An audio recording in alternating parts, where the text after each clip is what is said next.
Ladies and gentlemen, boys and girls, welcome. It is Eric Erickson. Yeah, I know. Second day back from vacation. This is so exciting. The entire time I was there, I thought, I got stuff to say. I need my microphone. Now I have it back. The phone number, if you want to be a part of the program, 877-97-ERIC, 877-973-7425. California is shutting back down. The state is going back in the locker. The most remarkable thing to me about California shutting down again is that it doesn't have a Republican governor, and it is remarkable how quiet the media is in the coverage of California versus these states that have Republican governors. Whether it's Doug Ducey or Greg Abbott or Brian Kemp or Ron DeSantis, the media has been absolutely savage to any governor with an R next to their name that is a swing state. Notice there are 50 states, and they seem to be fixated on this handful of states. Now, they will argue, the media would argue, that the reason they're fixated on this handful of states is that's where the virus is spreading, but that's not entirely the case. It's spreading in the majority of states now. The virus is spreading. And by the way, if you will recall, back when they told us to shut the whole thing down, we needed to shut the whole thing down because there would be a massive peak in cases that would overwhelm resources. And if we flattened the curve, there would still be a rise, but it would be more manageable. And that appears to be what's happening. The media can't even remember that part of it. The media was the one that should remember the flatten the curve graphs. Remember the flatten the curve graphs. If we don't shut down now, there's this massive spike. Everybody's going to die. Hospital resources will be overwhelmed. That's exactly what happened in New York. And the other states shut down. And then they began to reopen. The curve was flattened, and they're seeing cases go up. Of course, they're seeing cases go up. That was predicted by the flatten the curve graph. It would just be more manageable. And in fact, hospital resources are not being as overwhelmed as the media would have you believe. Now, in some cases they are. That I shouldn't say speak that generically. In some cases they are. Border counties in Texas and some of the major metropolitan areas in Texas, including Houston, are being overwhelmed with cases right now. In the border area of Texas, they're seeing people spill over from Mexico, and they are being overwhelmed. But by and large, in Florida and the like, it is much more manageable. I want to play for you some audio. This was on CNN a little while ago, I guess over the weekend, when they were talking about these cases and what's going on in Florida. This is, who is the guy? Charles Lockwood. He's the senior vice president of University of Southern Florida Health in Tampa. He's talking to John King. You're hearing the nightmare scenarios about Florida. Listen to this doctor.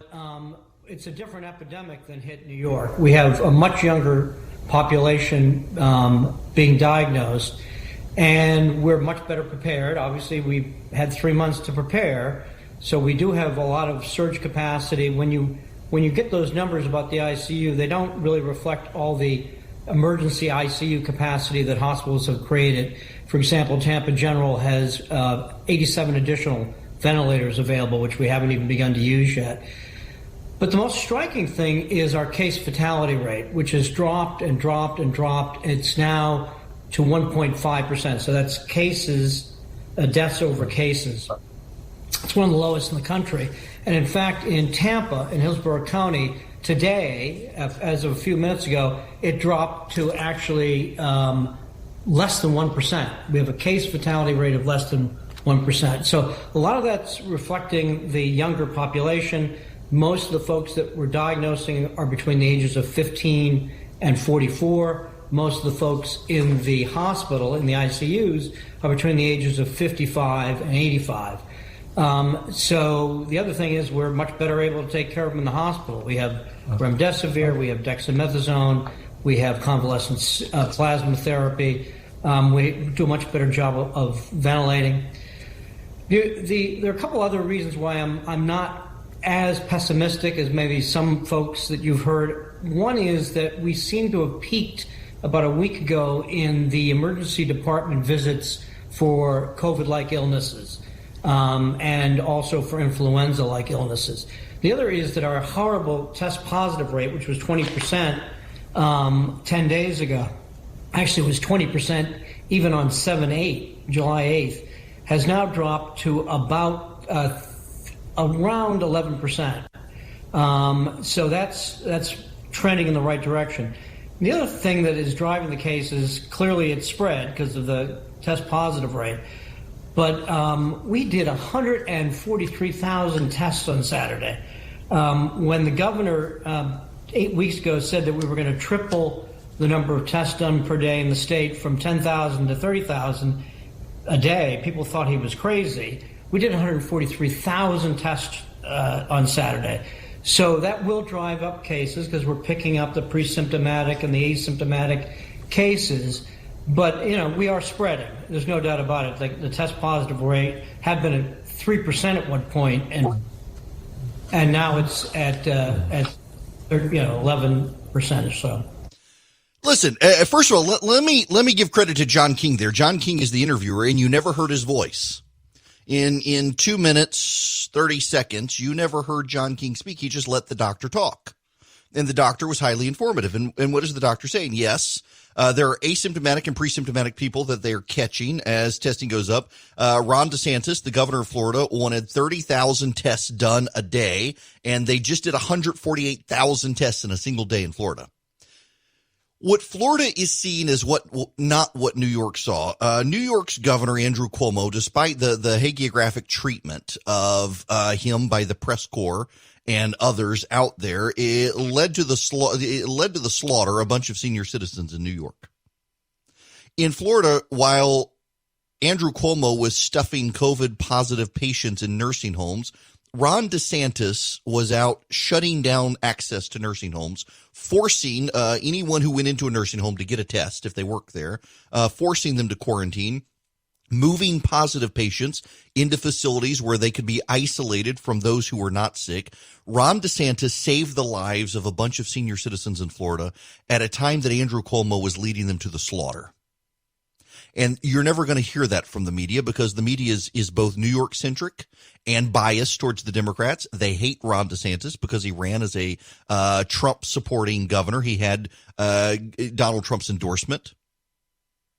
But in Florida, are cases going up? Yes.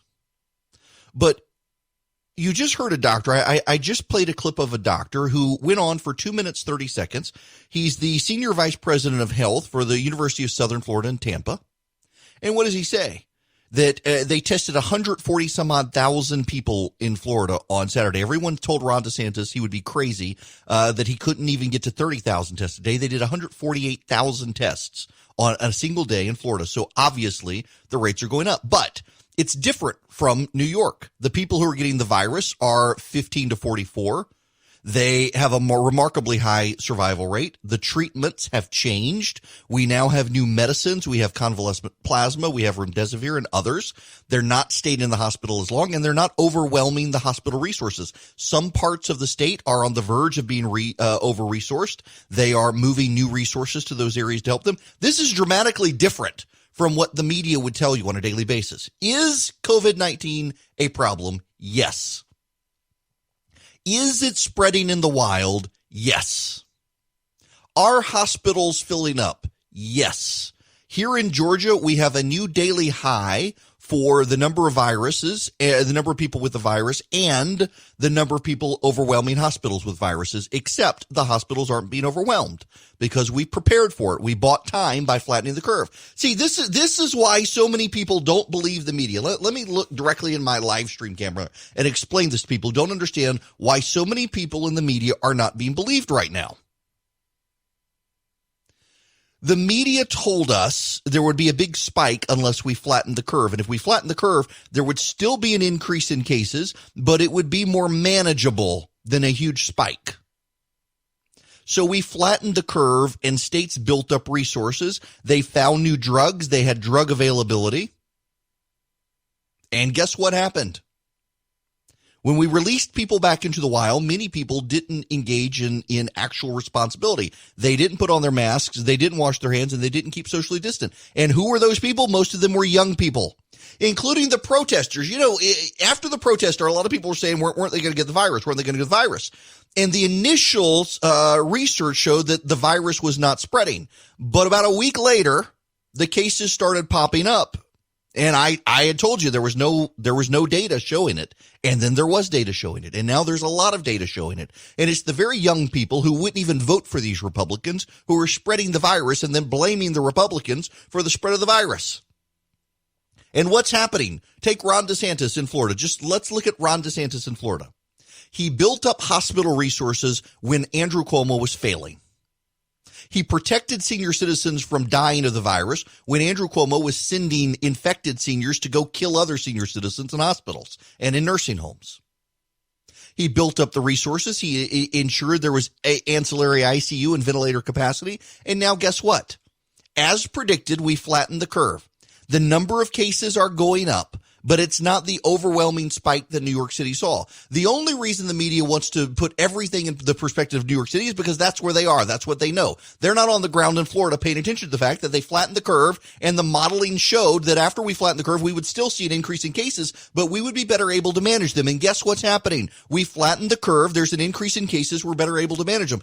I just played audio of a doctor in Florida who oversees this stuff, who points out that the situation now is not the situation then. The situation in Florida is not the situation in New York. But the media is unwilling and unable to distinguish between the two. Are there problems? Yes. Should you wear a mask? Yes. Should you stay home? Yes. Should you wash your hands and socially distance? Yes. Should you remind your kids that they too can get the virus? Yes. Because they can. And there are issues.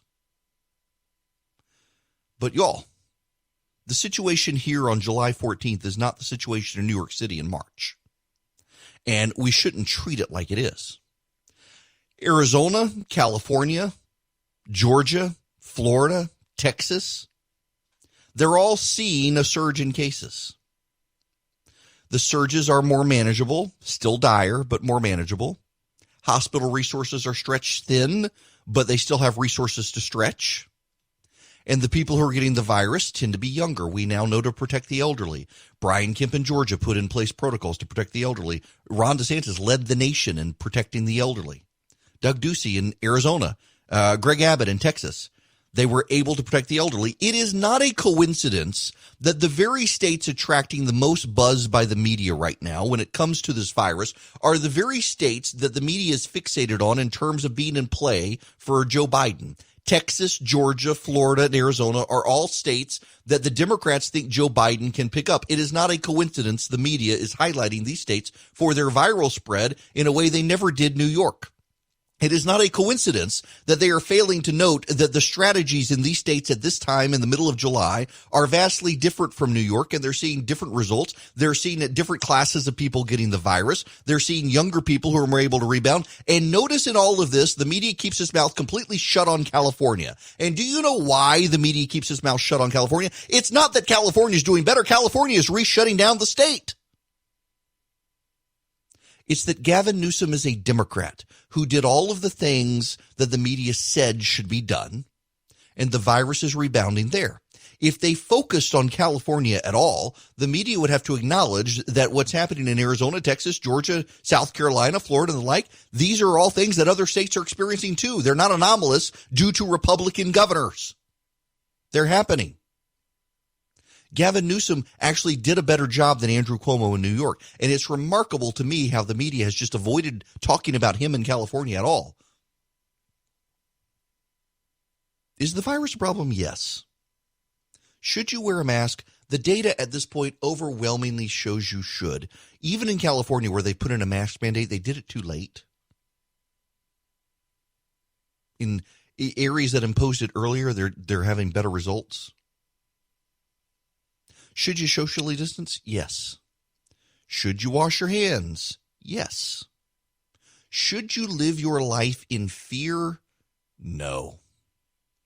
Should you be mad at your Republican governor who is getting similar results in his state with the virus as a bunch of Democratic governors the media is ignoring? No.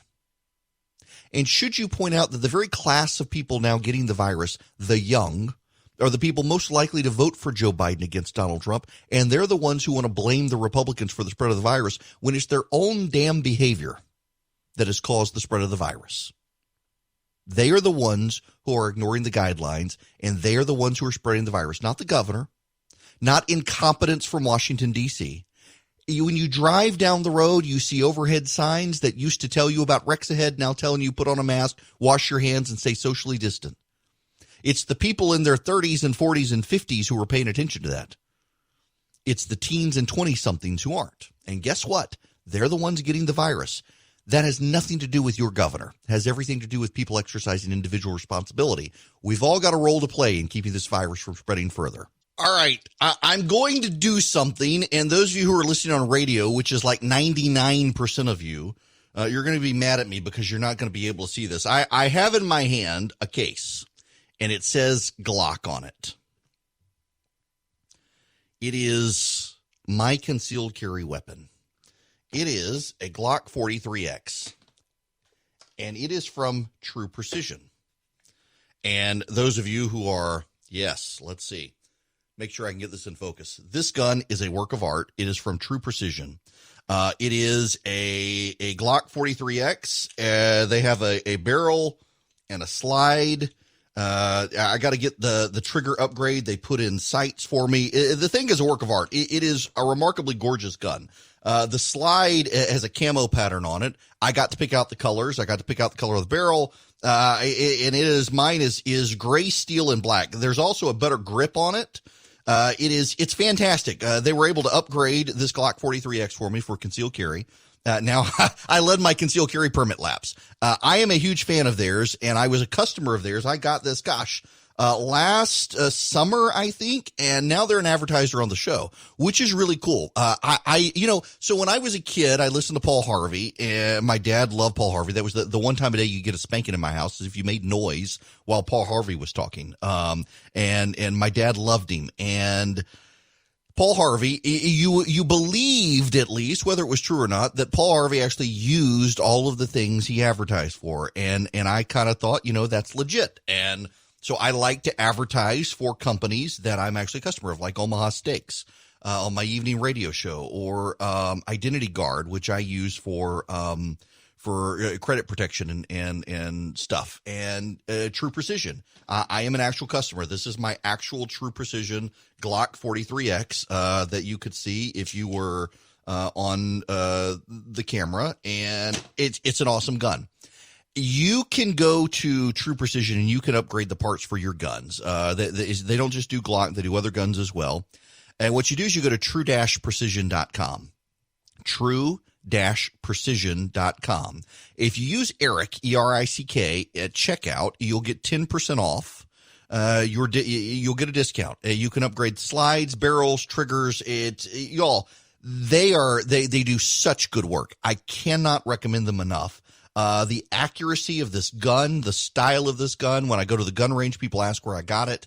It is true-precision.com. You will be very happy with your upgrades. If you want an upgrade, you got a handgun, you want to upgrade it, true-precision.com. Hands down. They are so awesome to work with. Interestingly enough, as an aside, so the gun store that I probably go to most often is in Carrollton. It's called ShotSpot. I love Barrow, down in Butler, but my in-laws are over in Carrollton. I'm trying to get on the radio station over there. And I go to ShotSpot. It is, not a mile from their house. It is down the street from them. And I saw on their Instagram page yesterday that they're so overwhelmed with people picking up guns they've ordered from elsewhere that come in to the store that they're back ordered and they're delayed. And you got to give them at least 24 hours, preferably 48 hours, to put everything into inventory and licensing and the like to be able to give you your gun. And this is a nationwide trend now. Sales of guns have gone through the roof in this country. It is crazy how many people are buying guns in this country. Every month thus far has been a high water mark for guns. March broke the record for gun sales. April broke March's record. May broke April's record. June broke May's record. And July is now on track to break June's record. And you know what gun owners are? You know the other name for gun owners? Republicans. The more this happens, the more it solidifies Second Amendment voters for the GOP, the crime wave is going to be a real problem for the Democrats. Hello there. The phone number, if you'd like to be a part of the program, is 877-97-ERIC, 877-973-7425. It is, I want to reiterate a point here that is worth noting. After the protests, there really wasn't a lot of data showing community spread outside of Charleston. There was, after Memorial Day, a lot of data coming in from states like Florida and Georgia that 20-somethings partying were spreading the virus. That they were going to bars and nightclubs. They were on party boats in close proximity to each other. They were spreading the virus. There really wasn't a lot of data outside of Charleston, and the Charleston situation was unique in that in Charleston, it was protesters who met inside. If you've ever been to Charleston in the summer, you understand why they were meeting inside at one point, and those people were some of the first protesters to start testing positive for COVID-19. But subsequent to that, again, you're 2 weeks removed when cases start flaring up. People did start seeing those who had been engaged in protests, and it was hard to distinguish between these were also the kids who were out partying for Memorial Day. Where did they get it? Well, patterns have developed over time, and it's very clear that the protests caused the spread of the virus. In a lot of these places where you're seeing big spikes, it did come from protesters. You notice how the media has moved on from this. They reported the initial story that there was there really was no evidence of community spread from the protests, and they failed to follow up when, I mean, every single one of you listening knows it can take 2 weeks for COVID-19 symptoms to crop up. I have been following this story, and I waited for 2 weeks to revise the statement and told you there is now evidence. And in fact, finally now, the mayor of Los Angeles is even coming out and noting that the protesters are spreading it, which is remarkable that you have the mayor of New York allowing Black Lives Matter protesters to be in the streets, but churches and synagogues and the like can't meet. And it's crazy to me that the media wants to deny these, like the pride rallies. You had massive pride rallies in Chicago and San Francisco and the like. We now know that we're now a few weeks removed from those as well. You've got cases cropping up from those, and yet the media headline, it was with CNN, did a story on how no sign of viral spread among protesters. And now CNN is doing a story of 4th of July partiers are getting the virus. Notice the media, particularly CNN, has been really bad about this on their website. The CNN website is just left-wing propaganda. And they refuse to run any updated stories on protesters getting the virus. But we're perfectly happy to run stories about 4th of July partiers getting the virus 2 weeks later. That, to me, is the epitome of media bias. That they won't go back and expand the story when even the mayor of Los Angeles is coming out now. There's a couple other points to make here, though. As I mentioned in the last half hour, who is getting the virus? It's young people and protesters. And who are they protesting? Donald Trump and Republicans. And who are they blaming for the spread of the virus? Not themselves. They're blaming Donald Trump and the Republicans. We have, frankly, in the United States right now overall, we have a failure to take ownership of personal responsibility. We have a lack of willingness by a bunch of people. And by the way, this isn't just Gen Z and millennial protesters. This is across the board, left, right, and center. We have people who flat out refuse to take personal responsibility anymore. And everyone has abdicated their responsibility to Washington, D.C., and that is why the stakes in American politics are so high these days, is everyone wants to fight over power in Washington, D.C., and ignore their own individual responsibility, ignore their own actions, ignore their own responsibility, ignore their own duties. It is one thing for people to march in the streets. I've been getting hate mail since yesterday about masks and telling you to wear masks. It is everyone wants their rights. No one wants their responsibility. No one wants to do what they should do to keep themselves and others safe. Everyone wants to find the science. The number of people who have sent me emails in the last 24 hours to send me to kook websites and fringe doctors to tell me that masks do no good. I had one guy send me a thing at the American Thinker, and the major study cited had already been retracted a month ago that the guy built his case on that masks do no good. But you don't even need the research. You don't even need the science at this point. Consider in Missouri, you had the two salon workers who had COVID-19. They were COVID-19 positive. They wore masks. All of their clients wore masks. Not a single one of the clients got the virus. Or the man on the plane from China to Toronto, a 15-hour flight, was positive with COVID-19, coughed the entire time and wore a mask, and not a single person around him got the virus. And yet people don't want to hear it. They don't want to believe it. They don't want to believe the data. They want to go find someone who tells them exactly what they want to hear. And it's not just people who are anti-mask. It is the protesters as well. It is the media as well.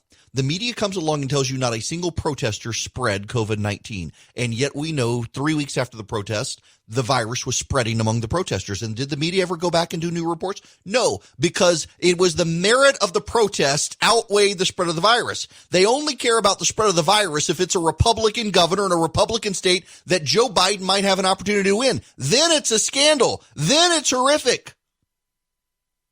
Gavin Newsom? Nope. Can't ask him tough questions.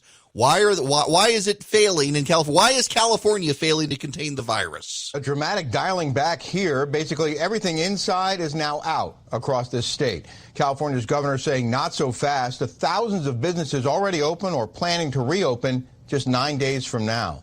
The halt prompted by an average of 8,000 new coronavirus cases every day, more than double what it was 1 month ago. The sweeping rollback will close indoor operations statewide for restaurants, wineries, movie theaters, and bars. And in the 30 hardest hit counties, houses of worship will shut down, along with gyms, hair salons, malls, and more. Classrooms will remain off limits in Los Angeles and San Diego. Nearly 1 million students stuck in remote learning mode, with the governor trying to sound optimistic. The governor trying to sound optimistic in California.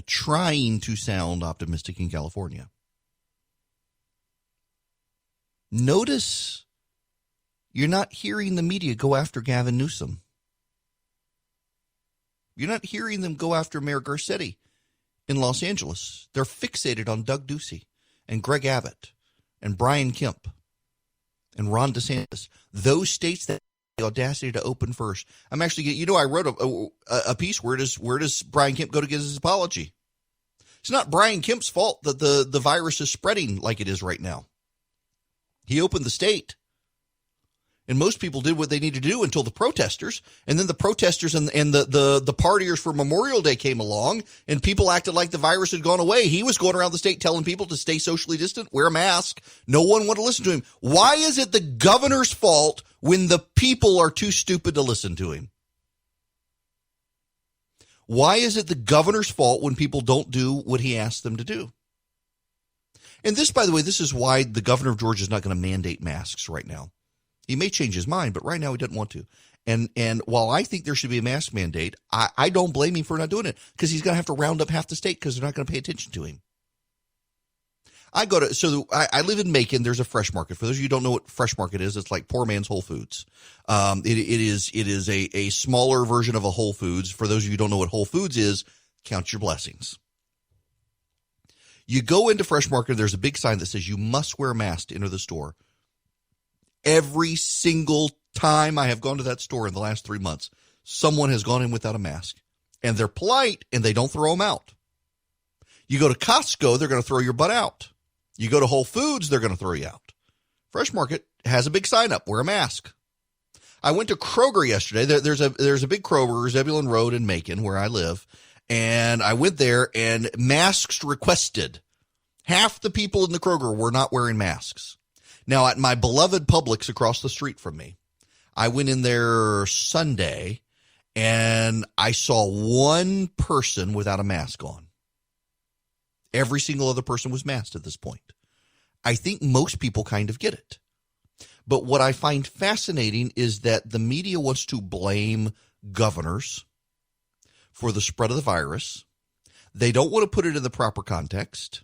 They don't want you to realize that, remember, if we flatten the curve, we're still going to see an increase, but it's going to be spread out over time. We're just not going to be overwhelmed. That's what's happening right now. They don't want to remind you of that.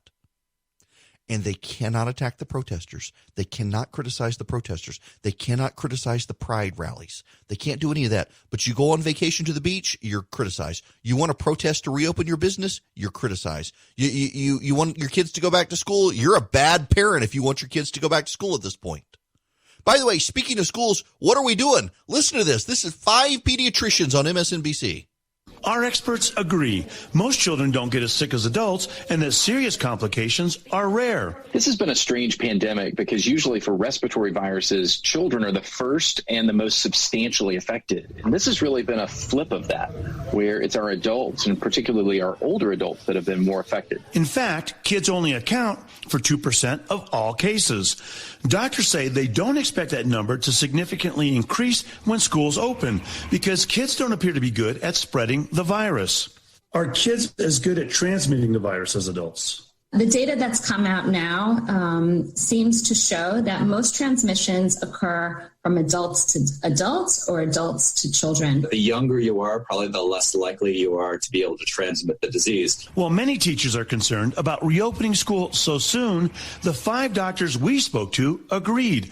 The benefits of being in the classroom far outweigh the risk of disease. But the key is to reopen safely. We are not seeing transmissions when we're following some simple guidelines. I think each school system is going to have to come up with their own guidelines because you can't just say that one city is just like the next. All agree guidelines should include rules for social distancing. Keep desks 3 to 6 feet apart and make sure desks aren't facing each other. Schools may want to consider holding gym classes outside. In your perfect world of sending kids back to school, what would you like seeing set up in those school systems? They should try to increase the airflow in the classrooms, try to distance as much as possible. I have been doing a lot of research looking into face masks. I don't think they're necessarily useful in elementary school children. They do provide protection, I think, for high school students. Would you let your kids go back to school? I will. My kids are looking forward to it. Yes. Period. Absolutely.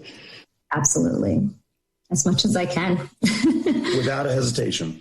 Without a hesitation. Yeah. That's MSNBC. And if you listen to most of the anchors on most of the news networks, you're supposed to be freaked out that your kids are going back to school. Here's the problem. Here's the ultimate problem here is that you have this thing. It is a thing much degraded by modern culture, society, and the press, but it is a thing that is inescapable and exists. It is called a parent. And a parent is a descriptor of a person. And that person has multiple other descriptors. Parent, husband or wife, spouse, partner, whatever you want to use. Employer, employee, worker, they have a job more likely than not. And they can't go do their job if they don't have someone to take care of their kids.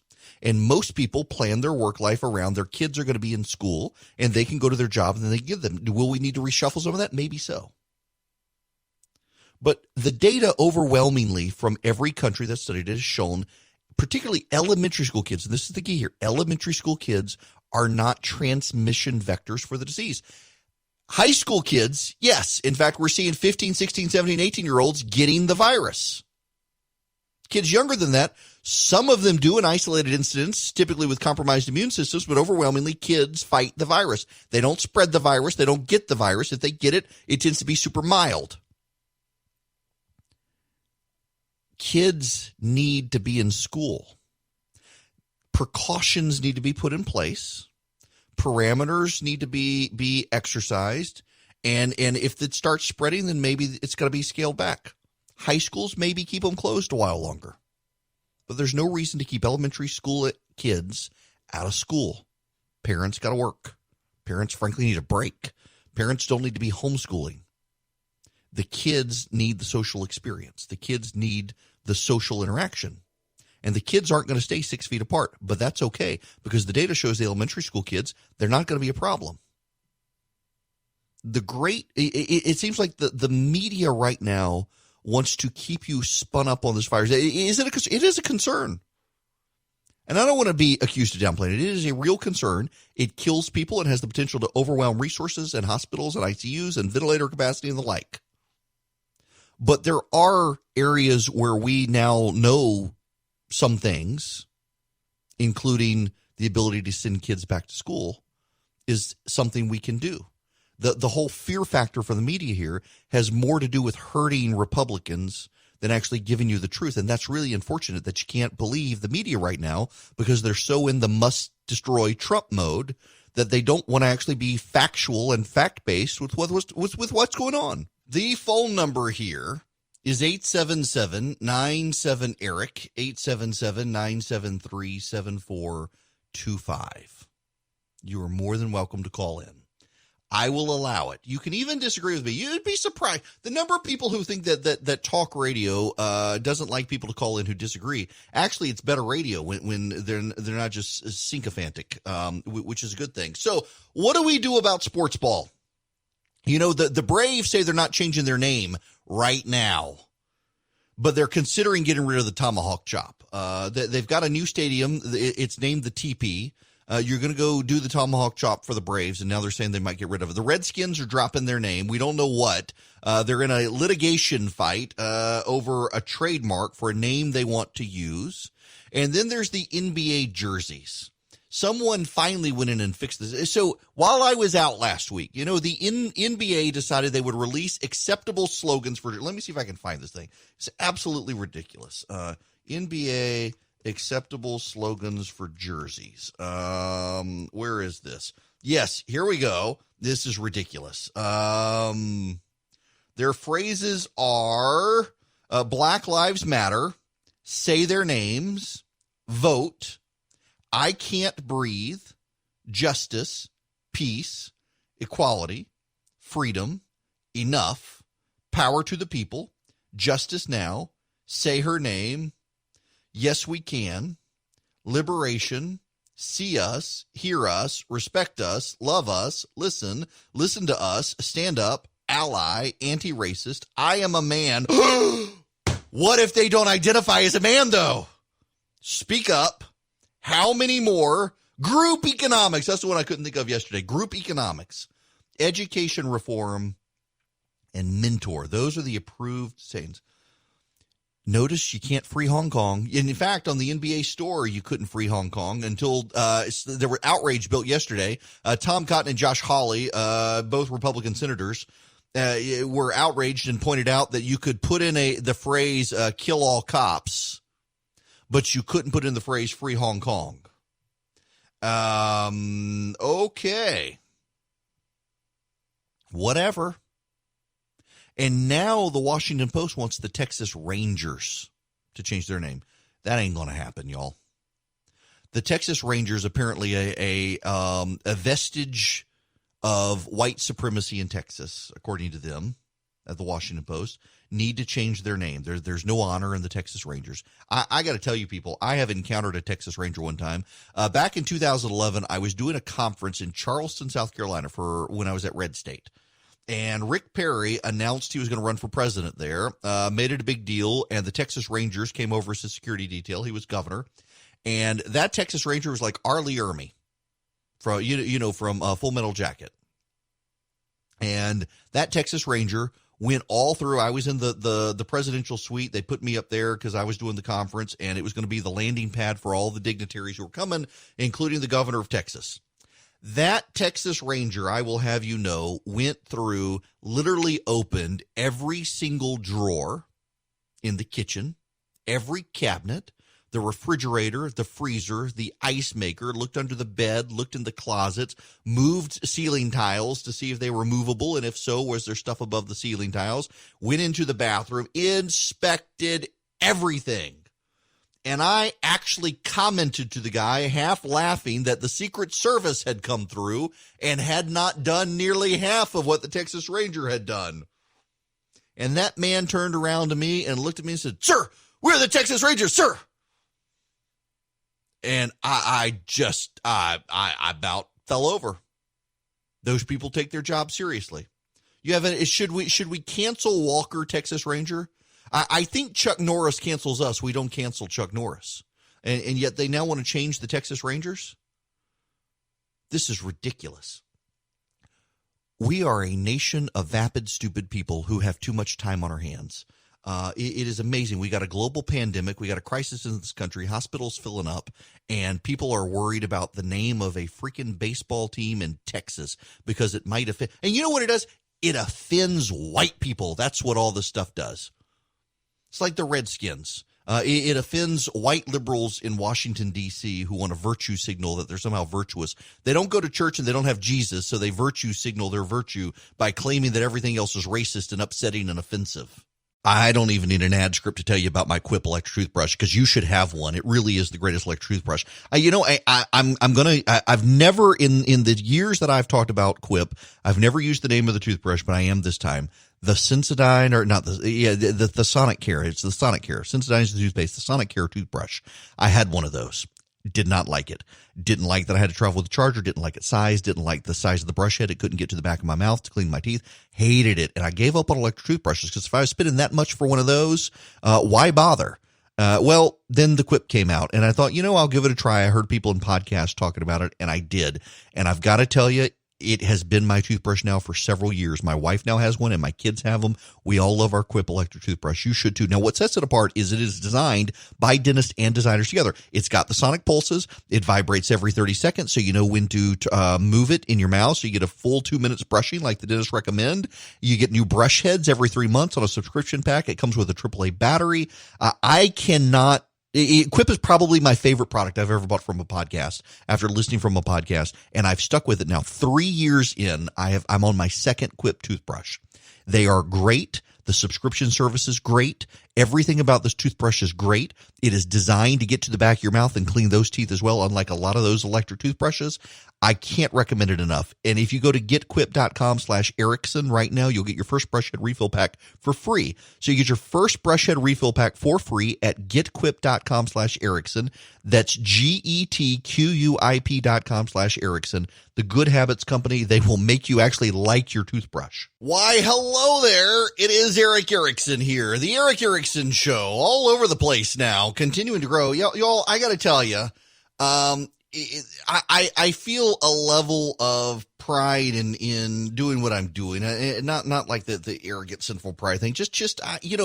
We started this August 11th. So we're not quite a year in, and we're over a dozen stations now. We've been doing it 100% ourselves. We are our ad team. We are our syndicator. And we're growing, and it's great. It is richly rewarding. Hadn't made any money off of it yet, but we're starting to get more advertisers, and we're starting to, everything is trending in the right direction, and we own it. And I'll tell you one of the side benefits of this with cancel culture the way it is these days. And I don't have to worry about that. I don't consider myself a wildly immature or responsible. Man, if I had this show when I was 30, I'd be off the air by now. But I have relationships with the advertisers. I have relationships with the affiliates, and I know them. They know me. And it's amazing to be able to work collaboratively with a lot of great radio stations around Georgia, increasingly outside the state of Georgia, to be able to grow this radio program. And to have listeners like you guys who can sometimes you get mad at me and you turn off, but you come back and you're willing to engage. And I am so willing to take your phone calls as well. 877-97-ERIC, 877-973-7425. Now, I want to talk about Georgia for a moment, but not just Georgia. There's broader context here. Nationally, Democrats are trying to convince Joe Biden to engage in Georgia, Ohio, and Texas. Here's the headline. This is Jonathan Martin. Georgia, Ohio, Texas. Democrats tell Biden to go big. He's being cautious. The subtitle, this election, some Democrats argue, offers the party the provocative possibility of a new path to the presidency, even as others warn against overconfidence. Let me just read you part of the beginning of this. With President Trump's poll numbers sliding in traditional battlegrounds as well as conservative-leaning states, and money poured into Democratic campaigns, Joe Biden is facing rising pressure to expand his ambitions, compete aggressively in more states, and press his party's advantage down the ballot. In a series of phone calls, Democratic lawmakers and party officials have lobbied Mr. Biden and his top aides to seize what they believe could be a singular opportunity not only to defeat Mr. Trump, but to rout him and discredit what they believe is his dangerous style of racial demagoguery. This election, the officials argue, offers the provocative possibility of a new path to the presidency through fast-changing states like Georgia and Texas, and a chance to install a generation of lawmakers who can cement Democratic control of Congress and help redraw legislative maps following this year's census. Mr. Biden's campaign, though, is so far hewing to a more conservative path. It is focused mostly on a handful of traditional battlegrounds, where it is only now scaling up and naming top aides despite having claimed the nomination in April. At the moment, Mr. Biden is airing TV ads in just 6 states, all of them which Mr. Trump won 4 years ago: Michigan, Wisconsin, Pennsylvania, Arizona, North Carolina, and Florida.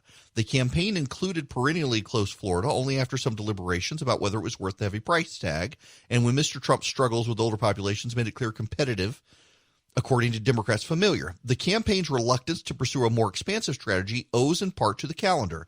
Mr. Biden's aides want to see where the race stands closer to November before they broaden their focus and commit to multi-million-dollar investments, aware that no swing states, let alone Republican-leaning states, have actually been locked up. You know, one of the things Republicans and Democrats both have to contend with in 2020 is that Joe Biden is not Hillary Clinton. Joe Biden has higher favorable ratings than Hillary Clinton, less negative ratings than Hillary Clinton. He also has something, or he lacks something that Hillary Clinton had. And this is supremely important and not to be underestimated. Joe Biden lacks Robbie Mook. Most of you have no idea who that is. Robbie Mook was Hillary Clinton's campaign manager, who was arrogant and incompetent and cost her election. It was no Russian thievery that's cost Hillary Clinton the election. It was her campaign manager, who, when Bill Clinton advised the campaign they needed to engage with blue-collar workers in Pennsylvania and Wisconsin and Michigan, that she was going to lose those states if she didn't, the campaign team led by Robbie Mook scoffed. They needed more hipster Brooklynites. That's who Hillary needed to connect to. Her campaign was arrogant, dismissive, demeaning to people not like them, and she lost. Hillary Clinton and Donald Trump, the two most hated politicians in America, and it turns out Americans hated her more than him. Now, yes, Hillary Clinton won the popular vote, and she did so with a bunch of smug liberal elite along the coasts, and that's not how you win the election in this country. You win the election through the Electoral College. And Donald Trump played by the rules. Hillary Clinton was so arrogant, she didn't. That's what cost her. Joe Biden's campaign is more conservative philosophically in running campaigns. There's a saying, I forget who said it, forgive me. There is a saying that you are conservative about that which you know best. And that is one of the truest statements on planet Earth. The people who know the Bible best tend to be the most conservatively orthodox. It is the liberals who don't really explore the Bible in theology who tend to be the liberal theologians. Once they get into the depths of the Bible and understand the nature of God, they tend to be more conservative. It is the mechanics who tend to be mostly conservative in how they approach a car build, as opposed to the car collectors and people who want the wild stuff with cars. It is the longtime school teacher who is less likely to embrace the fads in education. It's the new teacher who will embrace the fads. And it is the adult male who like to go to strip clubs as a 20-something and hang out at parties in Vegas, who has a daughter who becomes the most protective, overbearing father on the planet. You are conservative about what you know best. And when you're a dad who was a crazy 20-something, you know best about crazy 20-somethings, and you therefore become remarkably conservative in how you raise your daughters. I actually have a friend of mine. You would all know him. He is on TV every day, and he and I have had this conversation that he is a very liberal person socially. He is very liberal socially, and he now has a daughter who is a teenager. And he is one of the most conservative fathers that I know. And by conservative, I mean he is a disciplinarian. His daughter must check in. She cannot wear skimpy clothes. He must vet every boyfriend. All of that. He is culturally liberal, socially liberal, fiscally liberal. He is on TV every day. He is of that set, and yet he is definitionally a conservative father because he knows himself. The Biden team, that is a long way to get to this point. The Biden team knows elections. Joe Biden has surrounded himself with people who know elections. They know trends. They know the past. And they want to win. And so they are being conservative. You have a bunch of new people in politics who want to have Biden expand every single summer. You know, I've gone back, actually. And looked in 2006 when Sonny Perdue was running for re-election against Mark Taylor. In the summer, Sonny Perdue was behind in the polls against Mark Taylor. Who was Nathan Deal running against? Nathan Deal, 2010 gubernatorial race. Who was Deal? I can't even remember who he was running against in Georgia.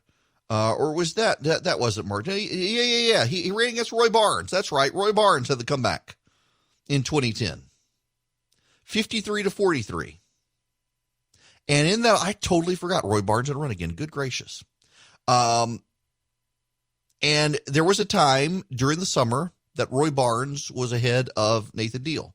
I just looked and saw who was ahead in the polling, and it was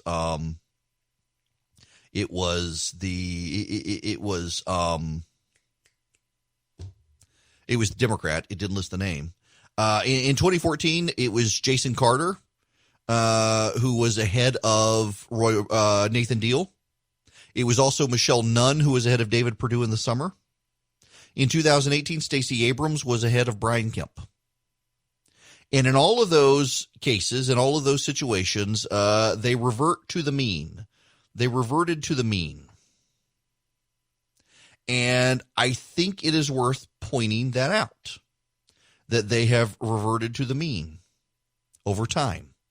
And Texas does the same. What do I mean by reverting to the mean? Well, states that tend to vote Republican tend to vote Republican. States that tend to vote Democrat tend to vote Democrat. You got to have some level of disruption there.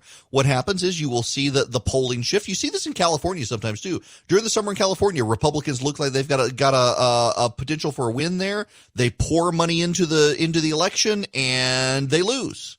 Because California fundamentally is a Democrat state. Georgia fundamentally, even in the suburbs, is a Republican state. And you've got to have a real showing. Now, I will tell you, fundamentally, behind the scenes, Republicans in Georgia are very nervous about the state, and they're nervous for a number of reasons. And this is why you're starting to see Joe Biden spend a little bit of money here. He's spending a little bit of money in Texas, but not really. It's just for show. The fact that the Trump campaign is spending money in Georgia is a bigger tell that they're worried about Georgia than Biden spending money here. The fact that the president will be here in the state tomorrow on a campaign swing of the state to talk about transportation spending is a tell that they're worried about Georgia. The Biden campaign, however, wants to be cautious because Hillary Clinton's team decided at the last minute, hey, let's go to Georgia, and they lost it. Barack Obama was being pushed very hard to divert resources to Georgia against Mitt Romney in 2012. He did not, and he was smart. Mitt Romney won it. Part of what is going on here as well in Georgia is that the Stacey Abrams campaign really believes that 2022 is the moment for Georgia and that the Democrats need to invest resources in 2020 to help her in 2022. So she and the Democrats in Georgia are doing a dog and pony show to try to convince Joe Biden Georgia's winnable when it's really not, so that they'll invest resources in ground game here that they can then use in 2022. Georgia's not really in play, except that the president himself thinks it's in play. And there are trend lines in the suburbs that are bad for Donald Trump and bad for Republicans. It is not that the suburbs, and you do need to understand this, it is not that the suburbs in Georgia are shifting to the Democrats culturally or philosophically. It is that they are shifting to stability. And the suburban voters, particularly white women in the suburbs, view Joe Biden as a force of stability. They are tired of the chaos. They don't feel safe. They're tired of the virus. They're tired of the chaos. And they feel that Joe Biden is safe. And that's how Donald Trump secures Georgia, is he makes them feel safe again, makes them feel stable again. There are signs, however, that the GOP is in trouble in the ground game in the suburbs in Georgia and could lose the state legislature, which would allow Democrats to redraw the lines in the state for the state legislature and Congress. Now, how's that? Well, because the Republicans in the state are down on the ground game. Republicans in Georgia are down on fundraising. Republicans in the state have been depending on national resources just like in 2018, and those resources are not shaping up. And that is causing them all sorts of problems and all sorts of angst, and they're desperately worried about the House of Representatives in Georgia. This should be a year where the Republicans actually gain back ground in Georgia, and it looks like they could lose ground because they're outmanned, outgunned, outfunded. They don't have the ground game. The state party, David Schaefer, who is the Republican Party chairman in Georgia, is just burning the candle at both ends, trying to rebuild what prior state chairs squandered. When Nathan Deal was governor of Georgia as a Republican, he really did not steward and care for the Republican Party in Georgia. He cared for getting Nathan Deal elected, not for the party. And Brian Kemp has his own campaign apparatus and wants to take care of himself. And the Republican Party in the state is struggling. And potentially the party could lose its own footing in Georgia because of past squandering of resources that David Schaefer is now trying to make up for. It is not so much that Joe Biden would win Georgia, but that the Republicans would lose Georgia, and it is very possible for that to happen, given what's happening on the ground here. But overwhelmingly around the nation, the Biden campaign's cautious approach is right, because in the summer we see polling rebound favorably for the Democrats, and then it all goes away. It is a summer polling phenomenon. It benefits the Democrats, and you will see this happen at the presidential level as well. I doubt you will continue to see Joe Biden pulling away from Donald Trump. He will get closer. The question is just how close and what states do open up. If Joe Biden really is ahead right now in Michigan, Pennsylvania, Wisconsin, and Iowa, Joe Biden's going to be the next president of the United States. And the Trump campaign, that they're spending resources in Georgia that they could spend in those states, should bother people.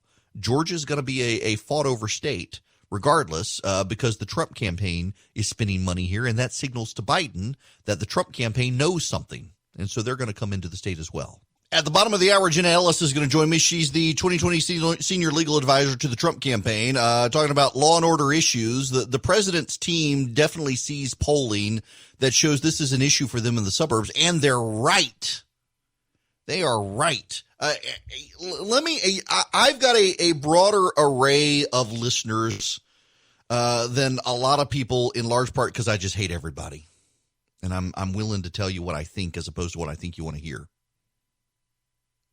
And so how many of you are concerned by the rioters? How many of you are concerned by the 8-year-old being gunned down on University Avenue in Atlanta because the police wouldn't patrol the area because the mayor and the district attorney didn't have their back? How many of you are concerned about these things? I bet you are. Law and order is an effective message for the president's campaign. Now, I have said in the past, I think he should phrase it in a different way. He's going to keep you safe and he's going to get you back to work. And I think that is a winning message for the Trump campaign. He's going to keep you safe and he's going to get you back to work. To do that, we got to contain the virus. And to do that, we've got to contain these radical leftists out there who are smashing windows and burning buildings and attacking people. And I genuinely think that cancel culture plays into that. I want to play you some audio. This is Kayleigh McEnany, the White House press secretary, about the Goya Foods CEO. Now, Bob is the absolute embodiment of the American dream and a great man, and it's very shameful what the left does. This is cancel culture. If you associate with this president, if you associate with the Republican Party, we've got to cancel you out of this society, deride you, demonize you in a very personal way. It's unfortunate, but this is the kind of basket of deplorable politics that the left routinely engages in. They will shame anyone who associates with this administration, but the silent majority stands strong, and it's shameful what they did to Bob. You know, it really is something I think that resonates with most Americans right now, that you go to the White House, the President of the United States of America invites you to the executive mansion, and you say something nice about this president and his policies to get people back to work in the same way you shared about the last president, Barack Hussein Obama. And even though you had good relationships with the last president and you have good relationships with this current administration, you must be condemned and boycotted because you dared to show up. That is cancel culture. She's absolutely right. Listen, though, I got to tell you. So I wrote a piece yesterday where I just laid bare my criticisms of this president and his campaign, and also of Joe Biden and his campaign, and just how we have no leaders anymore in this country right now. Everyone is in it for themselves, and I'm grossed out by all of it. And I had people demand refunds for their subscription to my newsletter. They were so outraged that I would dare to tell them what I have said for 5 years now about the president. I've given the man money. I've given $1,000 to the reelection campaign for Donald Trump, and I still have problems with the man. I don't particularly care for him, and I don't think he has good character. But given the choice between him and Biden, it's kind of a no-brainer. Although there are days, like I said yesterday, I'm wondering why should I even vote? But people couldn't handle me saying that. It is not a phenomenon of the left. It is a across-the-board phenomenon. But it is more so on the left when it comes to cultural institutions, because the left has such clout in the media, and they can shame and demean this. But what I find most remarkable is that most of the protesters of the Goya food situation were a bunch of white liberals who were not donating the food to food banks for the poor. They were throwing it away. And that tells you that this is all religious, not really anything of conviction or serious. Number here is 877-97-ERIC, 877-973-7425. Welcome back. It is Eric Erickson. Defund the police. It started as a bunch of left-wing activists burning down buildings, wanting to avoid arrest. It is now taking on a mainstream life of its own within the Democratic Party. And there are Democratic strategists who say this is kind of the fringe element of the Democratic Party. It's not the mainstream Democratic Party. But increasingly, the Democratic Party doesn't want to say anything about it because they want to harness the mob's energy to take out the president. And, of course, the mob, like the orcs of Mordor when there are no hobbits around, they eventually turn on themselves and are just as nasty. The Democratic Party has this tiger by the tail and is scared to let go, and so must go down this road. Joining me to talk about this is Jenna Ellis, the senior legal advisor to the Trump campaign. Welcome to the program. How are you? I'm great, Eric. Thanks so much for having me. Sure. So, okay, I got to ask you, just your initial reaction when you started hearing people say defund the police. What did you think?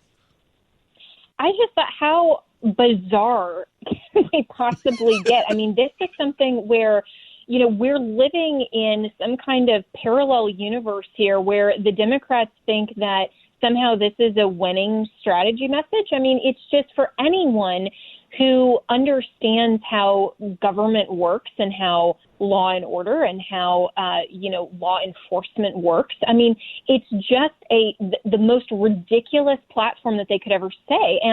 And there was initially some pushback from the Democrats. Oh, no, we don't really mean defund the police. But then, of course, the radical extreme princess of the left, AOC, gets up there and she's like, no, we actually really do. We do mean defund the police. And now Joe Biden is scared to go against that. So he's hiding in his basement, and he won't actually come out and say, no, that's a ridiculous position for anyone who understands law enforcement and government and society and cares about the rule of law, because he is terrified of the extremist left in his party, and he owns that position. The Democrat Party owns their ridiculous ideas and the strategy of pushing further into progressivism, further into this, Marxist dystopia that the AOCs of the world and Bernie Sanders and Elizabeth Warren and all these people that would be in a Biden administration are pushing toward. So I talked to friends of mine who are Democrat strategists I got to know over the years on TV, and they always tell me that it's the minor voices in the Democratic Party, it's the side elements, it's the Bernie Sanders, and my response to them is always, but these are the people who are on TV defining the Democratic Party for you. You almost gave Bernie Sanders the nomination, and none of you want to stand up publicly and challenge any of these people. It's remarkable how they want to tell you it's not really what we believe, but yet they don't want to actually stand up and be vocal about it. Right. Well, and it's just another point where the Democrats are completely lying about their true agenda, because they're trying to sell this notion that really they're centrist, really they're moderate. Joe Biden's a moderate, and they're trying to paint him that way in a way that's a complete fabrication. Because if you look at his actual policies, if you look at his associates, if you look at, again, the people he would put in his administration, these are far left policies. And the one thing that Biden has said that is accurate and does tip his hand in terms of the progressive leftist extremism is that he's calling for a fundamental transformation of America. And that word transform continues to come out of Democrats' mouths. That means they don't care about conserving our rule of law. They're not looking to conserve more freedom and liberty and protections of our God-given rights. They are looking to fundamentally transform this country into a socialist nation that does stand for things like defund the police, that does cater to the woke mob, that does have cancel culture, and that does burn churches and has all of these things that, it's just, I can't believe the society that we're living in, that these leftist extremists from Joe Biden all the way down ticket to these governors and then mayors on the state and local level who are actually implementing these types of policies. Well, you're right, and I really am stunned by how they wanted to try to portray themselves as just the calm, rational alternative to a chaotic presidency of Donald Trump, and suddenly they are, swept up into a frenzy of burning down buildings and taking over. I don't know if you're aware of the story, Jenna, that in Atlanta over this past week, an 8-year-old was killed when her mother tried to turn around in a parking lot because the mayor of Atlanta had so disowned the police. The police wouldn't defend this area where a man had been killed at a Wendy's, and the mob took it over. And when the mother tried to turn around, they wound up gunning down her 8-year-old in the back of her car, and everyone's outraged now. But hey, it's the logical consequence of you don't stand up for the police, you indict them all for doing their job. And it's crazy to see this happening in a place like Atlanta.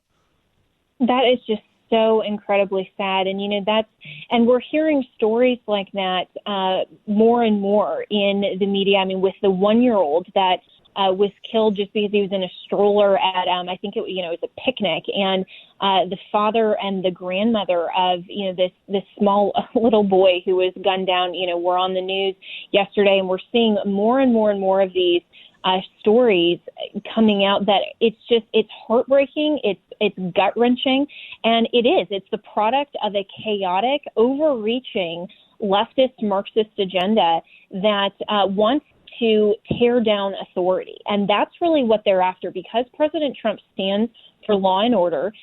He stands for the rule of law, for the Constitution. This is the underbelly of the Democrat far extremists that absolutely can't stand authority. So they're trying to tear down the civil society and law and order through government. They're trying to tear down the church, which is, God's authority in society.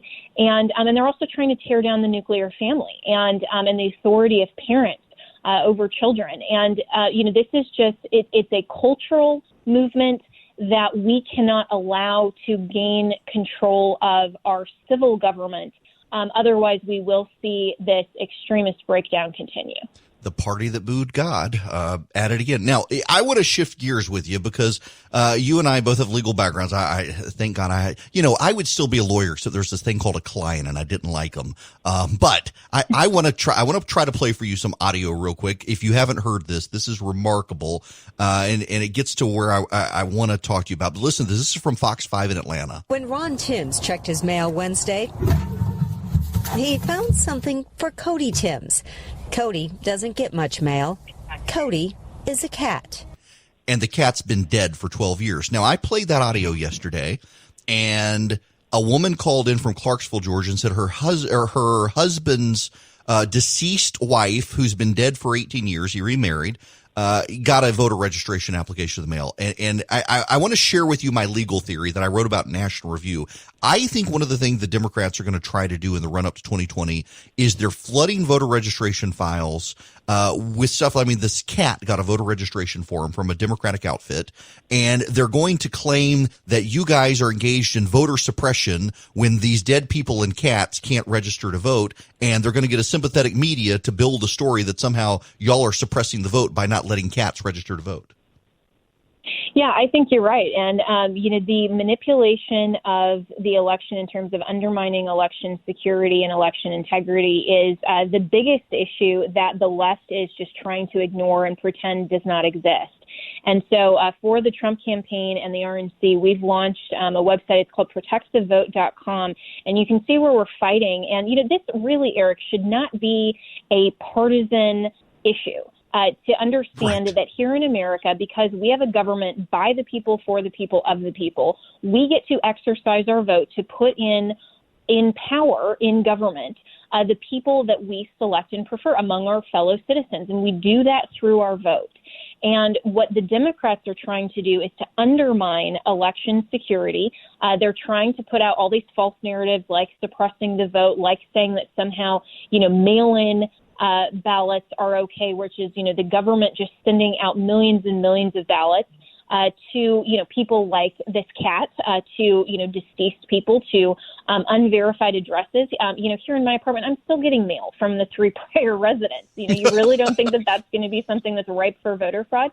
And so they're trying to manipulate the rules like they always do and undermine the security and the sanctity of the ballot box because they know they can't win fairly. And it's not just Joe Biden. It's all the way down ticket from the congressional and then the state and local elections that they're trying to manipulate. And we've seen the fraud in the primaries and other state and local elections even this year and, going back years and years. And it's not just a Republican issue.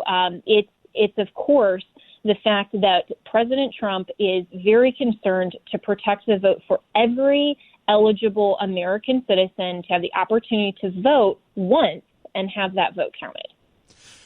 Good. I'm glad you guys are taking this seriously because I was an election lawyer for a number of years. I saw the problems that can come out, and I'm really convinced that the Democrats are essentially trying to cause a bunch of problems like they did in Georgia in 2018 with Stacey Abrams' voter outreach group. And then when these people, their data's wrong, their social security numbers are wrong, their addresses are wrong, then say, oh, well, it's the Republicans not allowing these people to vote. They are just trying to set it up for sympathetic media. Of course. And, that's why they're against basic common sense protections like voter ID. I mean, there's no data to suggest that bringing your ID like you have to at a liquor store, like you have to, buying cigarettes, like you have to even to see a rated R movie. I mean, all of these things, there's no suppression just to say that you have to bring a valid form of ID, but yet they want to claim that somehow, oh, well, that's voter suppression. These people aren't going to be able to vote. Well, the data, it just simply isn't there. And so why the Democrats are so concerned about removing protections and removing safeguards, that's the question that common sense voters need to ask. Why wouldn't you want to make sure that elections are secure? Yeah, the Russians stole the election. Let's get rid of all the safeguards. Hard to reconcile those two arguments. Yes, Listen, 100%, exactly. And and so let's just let's make all of the the ballots more accessible. Let's allow harvesting, so that anyone can just go and target, elderly nursing homes, and especially in the midst of the pandemic. If, someone's concerned about getting to the polls, oh, sure, just give me your ballot, me and an operative for a particular party. And if you vote the way that I prefer, I'll make sure that it gets to to a precinct to be counted. I mean, it's terrible. And again, go to protectthevote.com and you can see where we're fighting. Janet, listen, thank you so much for taking time out of your busy schedule to join us today. I appreciate it very much, and good luck to everything y'all are doing. Great. Thanks to talk to you, Eric. Absolutely. Jen Ellis with the Trump campaign, legal advisor. I want to spend just a moment before I go to break on this last point on ballot harvesting and what it is that generates, because it doesn't get a lot of attention from the media, and it should. You know what ballot harvesting is? Ballot harvesting is when you do vote by mail or absentee balloting, and the Secretary of State puts out a list of all the people who have an outstanding absentee ballot and it hasn't come in. And the Democratic or the Republican, but it's usually Democratic paid groups that do this, show up at your door and say, we would like your ballot. We know you have an absentee ballot. Give it to us, please, so that we can take it to the local board of elections. We will make sure it's hand delivered for you. How do you know it's going to be delivered, particularly if you're a registered Republican? How do you know that these kind people who showed up to take your ballot from you are going to do it? This happens in California and elsewhere. There are some states that ban ballot harvesting, but not all states do. I would feel way better about a vote by mail program if you banned ballot harvesting. And Democratic states don't want to, which tells you everything you need to know about why it's a bad idea. Hello there. The phone number, if you'd like to be a part of the program, is 877-97-ERIC, 877-973-7425. No, I'm gonna wait. Because there's something I want to talk about. This is WRGA up in Rome has the story. The Rome City Commission has approved a resolution expressing the desire to relocate the statue of Confederate General Nathan Bedford Forrest from Myrtle Hill Cemetery to Fort Norton on Jackson Hill. The relocation would be contingent on further study and engineering. The commission also approved the formation of an interpretation committee to tell the full story, the good and the bad. The city commission also approved the formation of a monument advisory committee. Their job will be to explore possible monuments in various areas of the city to include Rome's complete and total history. I want to say something about this because I think that this is the way you're supposed to do it. Whether you agree with tearing down the monuments or not, kudos to the Rome City Commission for doing it the Democratic way, for doing it through a democratic process, for having the conversation, making public the legislation, and studying it. It is something that needs to be considered. And Nathan Bedford Forrest, the founder of the KKK, isn't necessarily a statue you want around, frankly.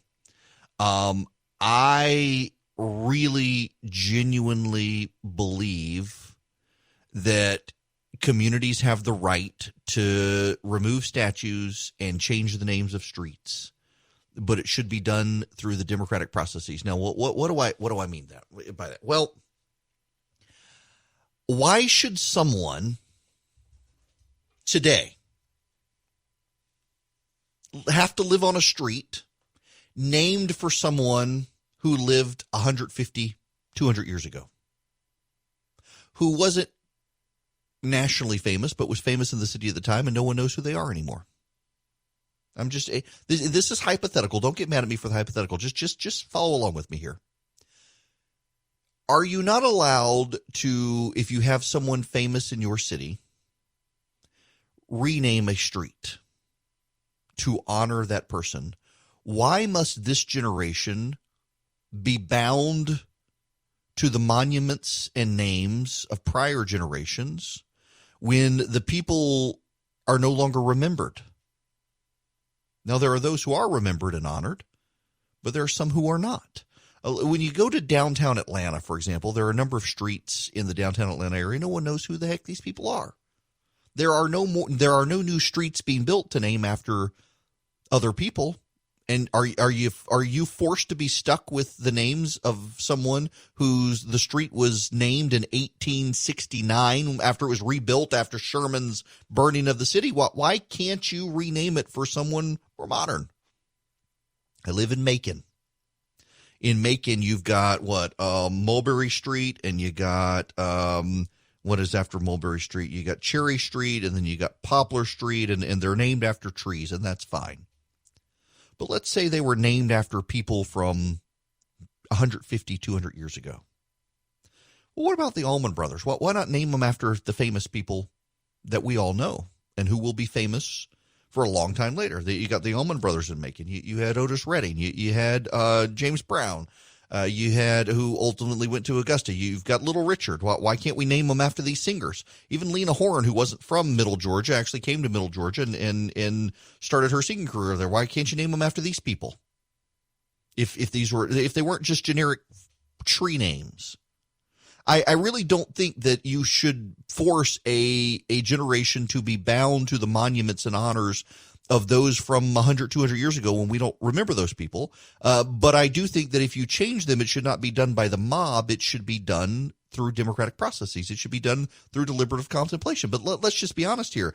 You drive down a road in your local community and you see the street is named after someone, and you not only don't know who that person is, but none of those people's successor heirs live in the city anymore. Why should your city be forced to honor someone who lived there 150 years ago and ran the iron mill when that person's long dead? No one remembers them at all, and their heirs don't even live in the city. Why not honor new people? I don't think that should be a controversial point.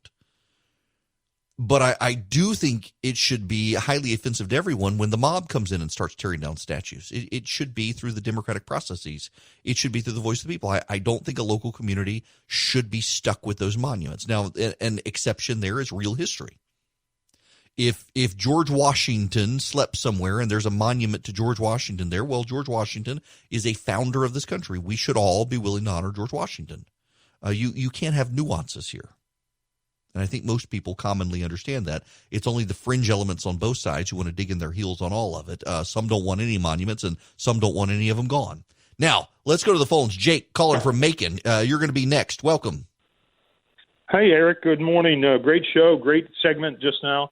And it ties right to what I want to talk about. And you've heard all about the Washington Redskins going to change their name and all that. And I've been thinking through that whole thing over the last several weeks and doing some research on I call them Indian tribes, Native American tribes. And just as an example, I threw it out to my family. I said, what about the Washington Delawares? What about the Atlanta Red Feathers? Red Feather was a famous Creek Indian chief, and the Creeks were in central upper Georgia, along with the Cherokee and others, and the Cleveland Iroquois. In other words, I want to anything that changes, like you said, on the streets. If we change the name on the street, let's make it a teaching moment. And the Indians, Native Americans, were phenomenal people for centuries. And if we would name a Major League Baseball team like the Red Feathers, and they say, who's Red Feather? Well, let's talk about Red Feather. You could have a monument to Red Feather at the stadium. He's a famous chief of the Creek Indian Nation. So that's my point is make every opportunity a teaching moment. Jake, that's not a bad idea. I got to leave it there. We're short on time, but thank you. Yeah, I name it after someone and make people go, who is this? Honor the legacy of people. I don't have a problem with that. I don't think anybody does other than the radical elements. Everybody is stressing out about what to do with their kids for the school season. Will it start? You got politicians coming out saying we can't put teachers at risk. There's no scientific evidence, really. In fact, the scientific evidence is overwhelming that elementary school kids in particular aren't vectors for this disease, but everybody's freaked out about it. And some of you are thinking you may need to stay home. And homeschooling can be quite an adjustment. You don't want to undertake it yourself. Let me suggest Laurel Springs to you. They've been doing this for nearly 30 years. They are accredited with the Western Association of Schools and Colleges, and you can register your child at laurelsprings.com/Eric today. That's ERICK. You'll receive a waived registration fee. That's laurelsprings.com/Eric. You get a waive registration fee, laurelsprings.com/Eric. Let them help your child through online learning. They've been doing this for a while. They've got experts in online learning. They've got all the tools and curriculum your kids need. You're not going to have to pull this up on your own. You're not going to have to make it up on your own. And you're not going to have to homeschool on your own. You will have a team of experts who have been doing this for 30 years. It is laurelsprings.com/Eric. Hello and welcome. It is Eric Erickson here. The phone number, if you want to be a part of the program, 877-97-ERIC, 877-973-7425. I want to revisit a story. I need to pull it up. Here we go. There's a method to my madness here, and you're going to have to bear with me. Before I left for vacation, the week before July 1st, on July 1st, the State Board of Pardon and Paroles, the AJC reported that the State Board of Pardon and Paroles had released Peter Mallory on parole May 27th, 3 weeks after an appeals court found that his 1,000-year prison sentence was justified. Peter Mallory had been a Troup County commissioner. He was ordered to 1,000 years in prison for what the judge called probably the most prolific collector of child pornography in the entire world. Now, I talked about this twice before I left. And there's a reason I'm bringing it up again. And the reason is because no one else is talking about it. There have been no further statements from the Board of Pardon and Paroles.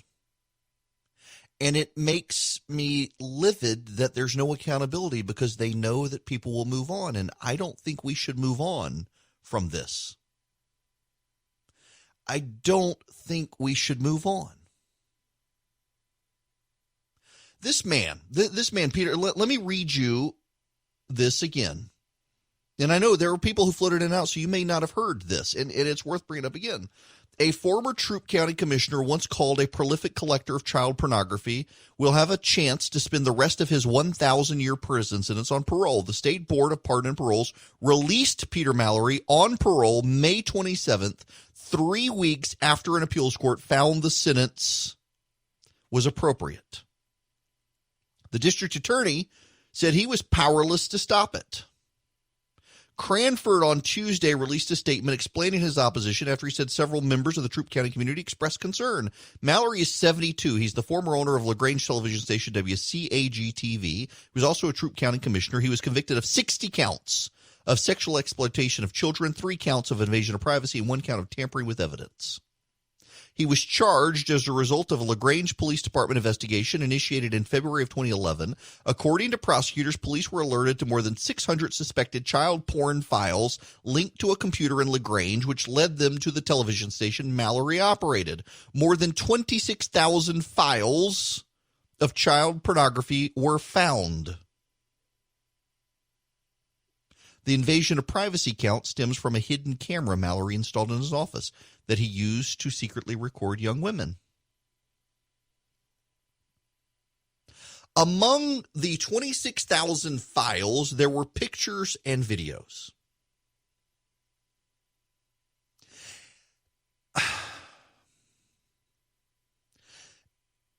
There were children in these pictures and videos, y'all. Children being raped and tortured and otherwise sexually exploited. He was sentenced to 1,000 years in prison. The judge called him the most prolific collector of child pornography in the entire world. And 6 years later, he's out of prison because the Board of Pardon and Parole let him out. They said, let me read you what their statement said, that he had completed, where's this phrase? Performance incentive credits. He completed enough performance incentive credits in 7 years to get out of a 1,000-year prison sentence. In fact, Steve Hayes, who's the board spokesman, helpfully added that he actually served 5 months longer in prison than he was eligible to be released.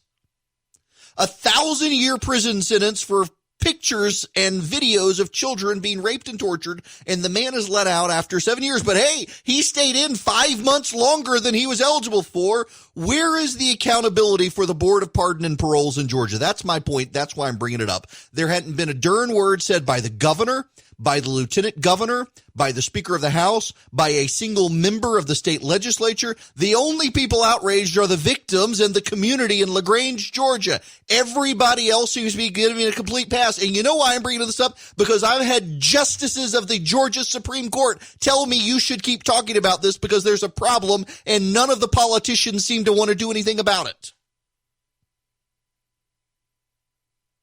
I've had judges at the Superior Court level tell me the same thing. Across this state, and it's not about them wanting more power, by the way.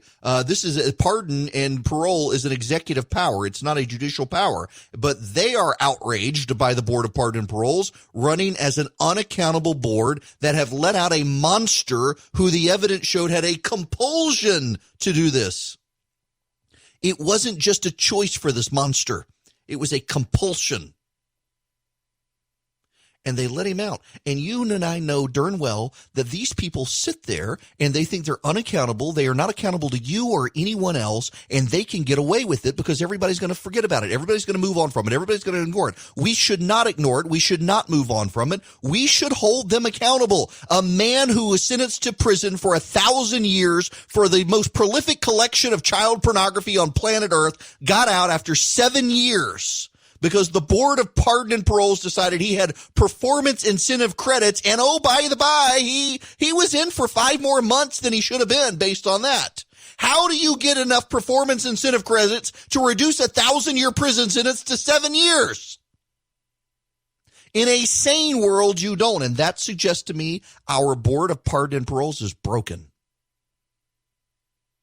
That suggests to me that something here in Georgia is fundamentally wrong when it comes to this institution. When I have justices of the Supreme Court who have asked to remain nameless tell me that I should keep talking about this because it is a bigger deal than anyone realizes, that suggests to me there's a problem. When I have Superior Court judges from multiple corners of the state tell me that I should keep talking about this issue, that suggests to me there's a problem.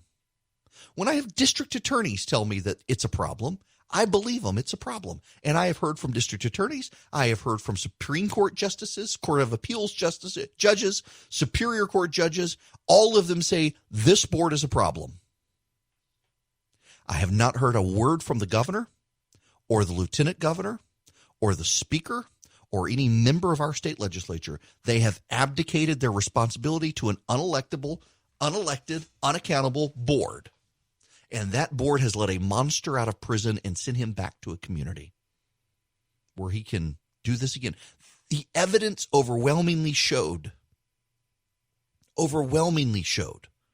according to the district attorney in that case, that this man did not just choose to engage in child porn. He had a compulsion. He couldn't stop. And he became the world's most prolific collector of it. That's not justice. When you're given 1,000 years and you're on parole after 7, that's not justice. When the board makes excuses and says, well, based on our standards and rules, we were allowed to let him out of jail and he actually stayed 5 months longer than he probably should have. That's wrong. And it is wrong that none of our elected officials are saying anything. And this is what happens. And this is the mind-numbing frustration at the federal and the state and the local level is you appoint unelected people to positions to make the decisions you don't want to make, and then you give them a pass on it and ignore it and say, everybody's going to forget about it in 3 weeks. We don't need to talk about it or make eye contact with it, and we'll move on. And the same thing happens over and over and over and over. It is not hyperbole.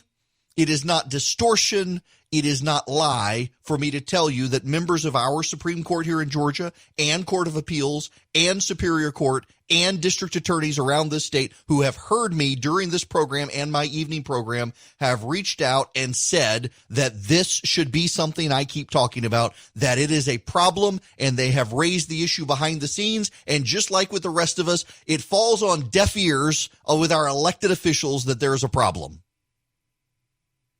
And there is a problem. There is a huge problem. And I like many of our elected officials, and I don't want to be mean or disparaging to them. But I cannot believe the silence. The silence itself is telling.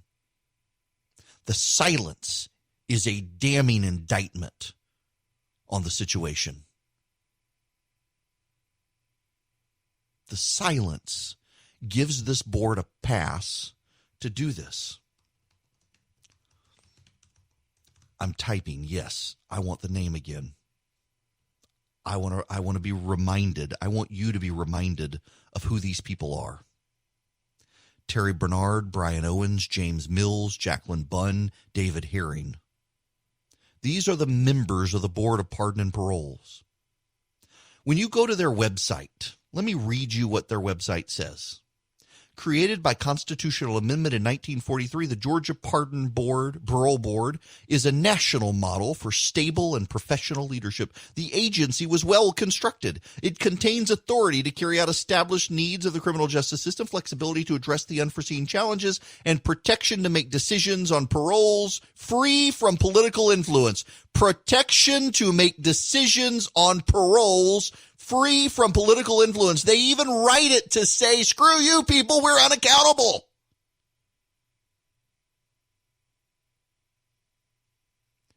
They let out the world's most prolific collector of child pornography after 7 years when he was sentenced to prison for 1,000 years for pictures and videos of children being raped and tortured. And they want you to believe they are a national model for stable and professional leadership and that they're well constructed. Where is the accountability for these 5 people? All of them, by the way, Nathan Deal appointees. The governor of Georgia, Brian Kemp, has been unable to fill the Board of Pardon and Paroles because of Nathan Deal's last appointments. So don't blame him. But why isn't he vocal? Why hasn't the governor said anything? Or the lieutenant governor? Or the Speaker of the House? Or local legislators? Why is it I'm hearing behind the scenes from members of the third branch of government that there's a problem, please keep talking about it, and no one wants to say anything public?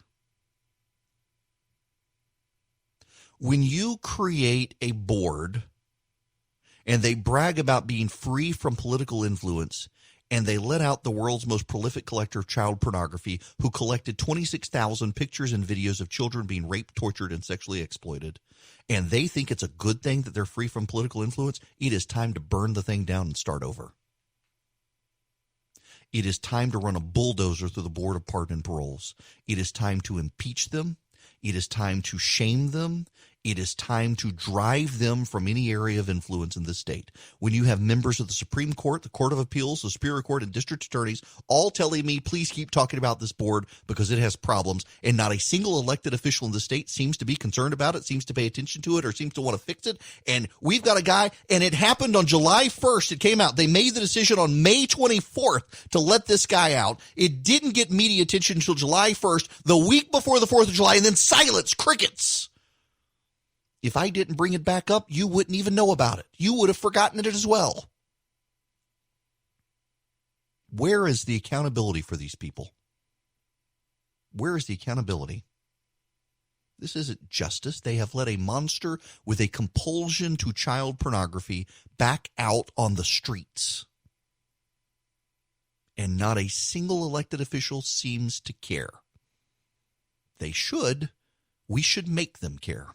It is 24 after the hour. This is Eric Erickson. I am going to the phones. Let's go first to Sadie calling. Waiting patiently. Sadie, welcome. Thank you, and I won't take much of your time. I just wanted to make sure that Governor Deal did appoint the board that you're talking about.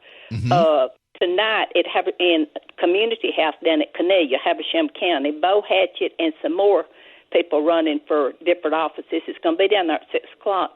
So I'm going to go if I can get there, and I'm going to ask Bo if he's proud, because he, in his commercial, he always says that Governor Deal backs him. And I'm going to ask Bo, how do you feel about Governor Deal backing these parole board that he set and set this man free? Because Bo Hatchett, if I'm not mistaken, has 2 little girls. Mm-hmm. And everybody ought to be so mad about this, Eric. They should. Something needs to be done. And by the way, I got to tell you, I am supporting Stacey Hall up there, running in that seat, and part of it is this: the establishment in Georgia for so long put people like this in positions to be unaccountable and make decisions, and doesn't want to call them out when they make wrong decisions. You know, none of us are infallible. We're all sinners. We can all screw up. Sadie, thank you for the phone call. This board of pardon and parole screwed up. Here is your bottom line nutshell. They let a man out of prison called the most prolific collector of child pornography on planet Earth, sentenced to prison for 1,000 years. They let him out after 7 because of performance incentives. That is a profoundly screwed up system, and it's the one that board put in place, and they should be held accountable. Edna in Athens, you're going to be up next. Edna, welcome to the program. Thank you, Eric. I'm glad you had a great vacation. Thank you. What I wanted to say, first of all, I am thoroughly disgusted with this board and their action, or their lack of action. I think it's a lack of action, because they would have kept the man in there. But I have a question. Why do we expect any difference in accountability from appointed boards when we have elected officials like David Rostam that throws justice out the window with his actions against victims of his clients? That is a very good question, and I don't have an answer to it. You're absolutely right. I'm not surprised that the Speaker of the House has kept quiet on this. He is a defense attorney as well. Not quiet, but I got to say that I think the governor, the lieutenant governor, and others, even members of our state legislature, they should be vocal on this. Where's Houston Gaines running in Athens? Where is he on this? Where are our elected officials in the state on this? Not a single one of them, to my knowledge, has spoken up and condemned this board's actions and demanded investigations and demanded that something happened. Not a single one of them. And it's outrageous. Robin calling from Macon, you're going to be up next if I can push the button there. How are you, Robin? Robin, are you there? Yes, I am. Yeah, good. Okay. I'm sorry. Yes, nope, yes, I am, Eric. I'm fired up about this. Good, I'm glad. We listen glad. to your show every day, and this parole board stuff is a mess. My question, Eric, is why, or is there a history of the parole board making decisions like this? And if not, yes. And if not, is the parole board making a decision knowing that this man deserves more than what he's getting in prison? And if I was this guy, I would be very worried about all the victims that I've made over these years and all the parents of those victims. And maybe he would get his real justice outside. I'm not promoting anything. I'm just don't promote anything. But I believe they're going to ban him from Troup County, which is good. Some of the victims are there. But so here's the thing: I have heard again from Supreme Court justices, Court of Appeals judges, and Superior Court judges and DAs that yes, the Board of Pardon and Paroles has skated under the radar, and there have been a series of instances. In fact, there was one a while back where the Board of Pardon and Paroles let a guy out of prison, essentially pardoned him, and they didn't mean to do it as expansively as they did, but they wrote it in such an expansive way that they couldn't put the guy back in jail. They screwed it up. And I had more than one judge point out that case to me. And there was actually an opinion written by a member of the Court of Appeals who I know. I haven't talked to him. I haven't wanted to drag him into it. But, yeah, there are all sorts of problems with this board. They need some accountability. This is remarkable. Welcome. It is Eric Erickson here. The phone number is 877-97-ERIC, 877-973-7425. Barry Weiss, who has been a columnist at the New York Times, controversially so because she dares to entertain heterodox views on the pages of the New York Times. She has resigned. I have actually been on TV with her. We were both on Bill Maher's show on HBO a while back. Very nice. I don't know her well. We have several mutual friends. And she is writing this letter, and she made it public. It is to the publisher of the paper. And she writes, "Dear AG, it is with great sadness that I write to tell you that I'm resigning from the New York Times. I joined the paper with gratitude and optimism 3 years ago. I was hired with the goal of bringing in voices that would not otherwise appear in your pages, first-time writers, centrists, conservatives, and others who would not naturally think of the Times as their home. The reason for this effort was clear. The paper's failure to anticipate the outcome of the 2016 election meant that it didn't have a firm grasp of the country it covers. Dean Paquette and others have admitted as much on various occasions. The priority and opinion was to help redress that critical shortcoming. I was honored to be a part of that effort, led by James Bennett. I am proud of my work as a writer and as an editor. Among those I helped bring to our pages, the Venezuelan dissident Willy Ortega, the Iranian chess champion Dorsa Darakhshani, the Hong Kong Christian Democrat Derek Lam, also Ayan Hirsi Ali, Mashi Alinejad, Zina Arafat, Elna Baker, Rachel Den Hollander, Maddie Friedman, Nick Gillespie, Heather Hayen, and she lists a bunch of others.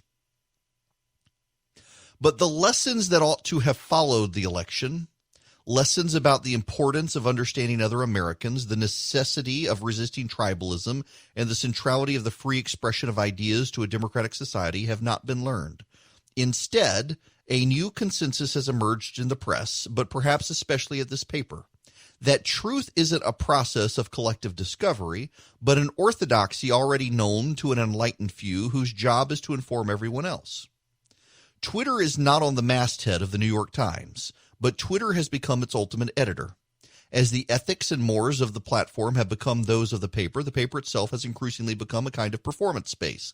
Stories are chosen and told in a way to satisfy the narrowest of audiences, rather than to allow a curious public to read about the world and then draw their own conclusions. I was already taught that journalists were charged with writing the first draft of history. Now history itself is one more ephemeral thing molded to fit the needs of a predetermined narrative. My own forays into wrongthink have made me the subject of constant bullying by colleagues who disagree with my views.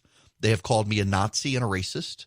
I have learned to brush off comments about how I'm, quote, writing about the Jews again. Several colleagues perceived to be friendly with me were badgered by coworkers. My work and my character were openly demeaned on company-wide Slack channels where masthead editors regularly weigh in.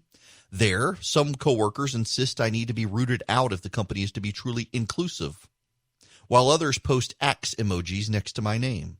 Still, other New York Times employees publicly smear me as a liar and a bigot on Twitter with no fear that harassing me will be met with appropriate action. They never are. There are terms for all of this: unlawful discrimination, hostile work environment, and constructive discharge. I'm no legal expert, but I know that this is wrong. I do not understand how you have allowed this kind of behavior to go on inside your company in full view of the paper's entire staff and the public.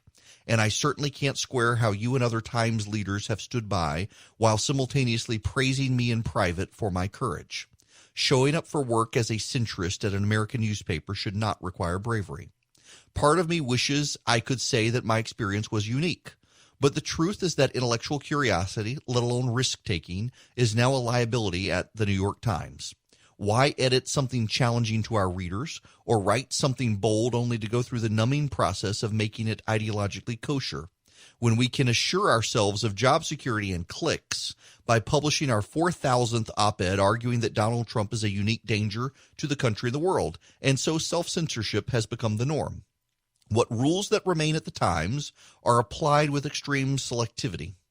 If a person's ideology is in keeping with the new orthodoxy, they and their work remain unscrutinized. Everyone else lives in fear of the digital thunderdome. Online venom is excused so long as it is directed at the proper targets. Op-eds that would have easily been published just 2 years ago would now get an editor or a writer in serious trouble, if not fired. If a piece is perceived as likely to inspire backlash internally or on social media, the editor and writers avoid pitching it. If she feels strongly enough to suggest it, she is quickly steered to safer ground. And if, every now and then, she succeeds in getting a piece published that does not explicitly promote progressive causes, it happens only after every line is carefully massaged, negotiated, and caveated. It took the paper 2 days and 2 jobs to say that the Tom Cotton op-ed fell short of our standards. We attacked an editor's note on a travel story about Jaffa shortly after it was published because it, quote, failed to touch on important aspects of Jaffa's makeup and its history. But there is still none appended to Cheryl Strayed's fawning interview with the writer Alice Walker, a proud anti-Semite who believes in lizard Illuminati. The paper of record is, more and more, the record of those living in a distant galaxy, one whose concerns are profoundly removed from the lives of most people. This is a galaxy in which, to choose just a few recent examples, the Soviet space program is lauded for its diversity, the doxing of teenagers in the name of justice is condoned, and the worst caste system in human history includes the United States alongside Nazi Germany. Even now, I am confident that most people at the Times do not hold these views, yet they are cowed by those who do. Why? Perhaps because they believe the ultimate goal is righteous. Perhaps because they believe that they will be granted protection if they nod along at the coin of our realm, language, is degraded in service to an ever-shifting laundry list of right causes. Perhaps because there are millions of unemployed people in this country and they feel lucky to have a job in a contracting industry.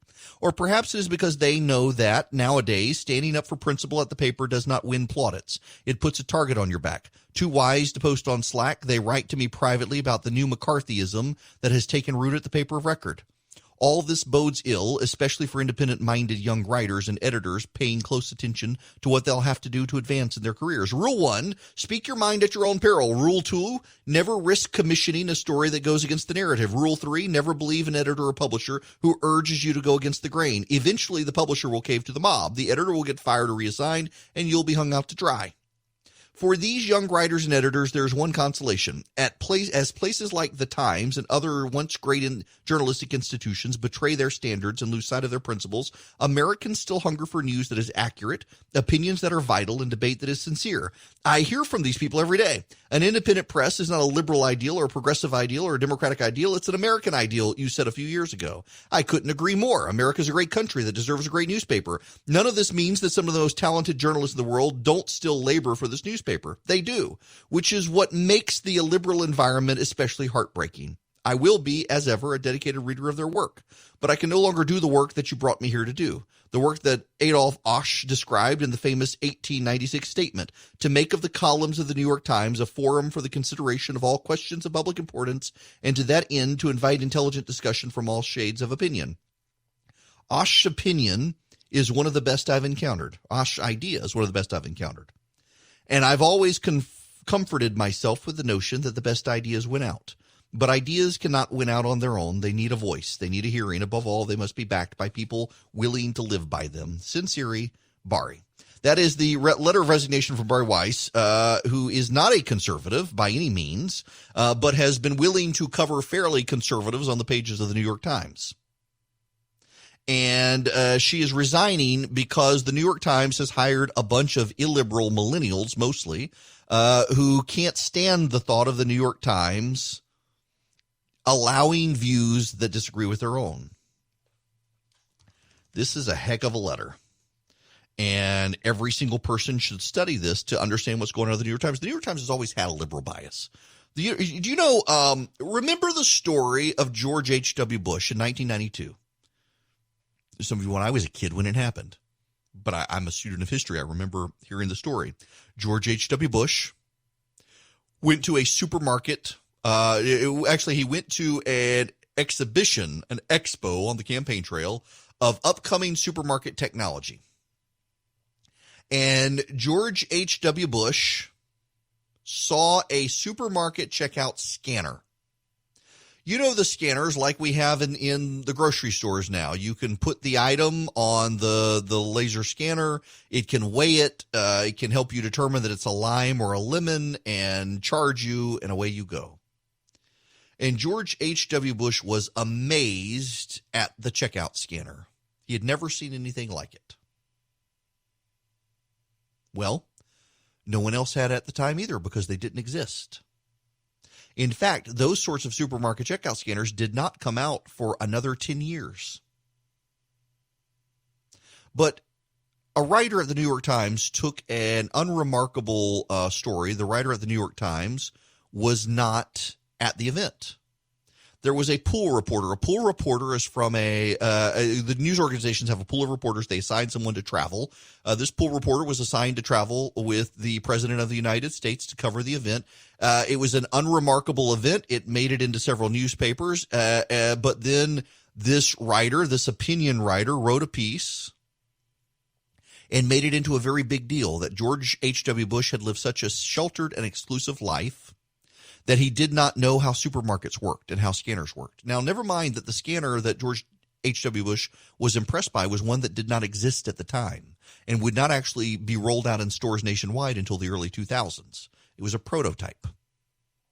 He made it sound like George W. Bush did not understand your standard laser scanner where you pass the UPC barcode and it rings it up. No, this was a self-checkout scanner that was not deployed until the early 2000s that could weigh everything and had a camera to make sure you weren't trying to shoplift and all that. It was remarkable technology at the time for 1992. So remarkable it didn't come out for 10 years. And yet that story was seized upon by this writer at the New York Times to make it into a story that George H.W. Bush was out of touch. The actual pool reporter who was there and covered the event said it was completely unremarkable. Everyone was impressed with this technology that had not been seen and would not be deployed for another decade, but it was not really a big deal. Hardly anyone remembered it. That New York Times columnist became the editor of the New York Times editorial page. He was never punished for distorting and lying about what happened. He was promoted. The New York Times has never been a conservative organization. But the New York Times news pages, page A1, actually there are very good reporters of the New York Times. Now, they all lean left. They're all socially liberal. They all have a worldview of the left. But not all of them have been malicious. Increasingly, the New York Times has been hijacked by malicious people who hate anyone who disagrees with them, who can't abide dissent, and they want to drive everyone off. They have driven Bari Weiss away from the New York Times, a much heralded editorialist and writer at the New York Times who has won awards, who has dared to profile people like Ben Shapiro and Joe Rogan, who has made news.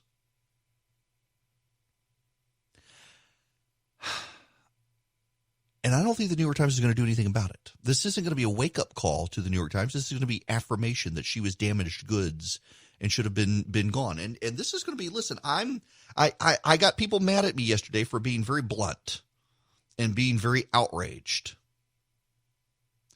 And I need to reiterate and reemphasize that bad things are coming, and it's going to be on the rest of us to still stand up and talk. I do not think at this moment that the Trump campaign is organized in a way to win. I think the grifters are in charge, and they're trying to make money off the president, and they're giving the president a line of bull. And he's so busy trying to steer the country through this virus that he doesn't even realize how bad it is out there for him right now. He watches certain shows on TV that tell him everything is hunky-dory and his polling is impressive. And he doesn't realize that his campaign is having to run ads in Georgia, which actually isn't a good sign for his campaign. I don't think he knows. I don't think the president really has any idea. There are grifters and charlatans and hucksters who are making millions of dollars off of him, and he doesn't know it. And I have to tell you that if the president, and this is one reason I've written so vocally, because I know the powers that be in the White House read what I write, and that they can get it to his attention.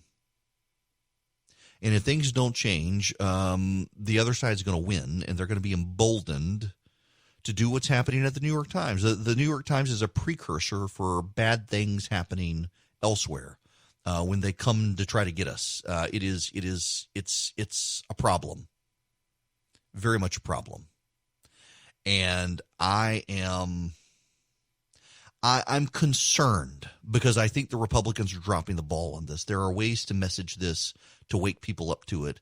And they're so focused on tit-for-tat politics right now, they're not paying attention, and they need to. This is a serious concern.